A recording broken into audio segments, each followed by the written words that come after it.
Hey there, welcome back to the EndlessFoodPot channel. Today, we will be preparing a mouth-watering spicy Wada curry, perfect to pair with soft and fluffy idlis. This delectable curry is a delightful blend of crispy gram pakodas and a rich flavorful gravy. Let's dive right into the recipe. Soak 1 cup of gram pulse for 2 hours.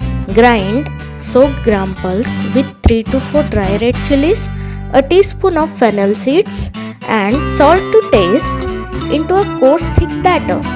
Another side, heat oil in the pan, drop batter like pakodas into the hot oil and fry until golden brown and set pakodas aside.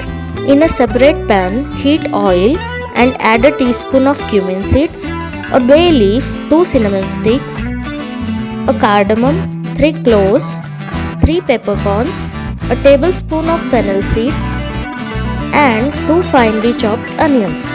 Mix well and fry for a minute. Add a pinch of salt to help the onions fry evenly. After a minute, add 2 cut green chilies and a teaspoon of ginger garlic paste and fry until the onions turns golden brown. Once onions are browned, add tomato puree of 3 tomatoes, a teaspoon of turmeric powder, a teaspoon of red chili powder and salt to taste.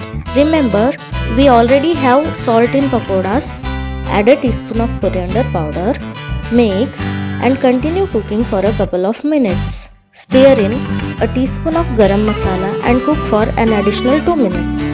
Pour water into the mixture to achieve the desired consistency for the gravy. Bring the gravy to boil. Then add the fried pakodas. Cook for 2 to 3 minutes, allowing the flavors to melt. Garnish the curry with fresh coriander. Turn off the flame and get ready to enjoy this flavorful spicy Wada curry with your favorite idlis. Don't forget to like, share and subscribe for more mouth-watering recipes. Until next time, happy cooking!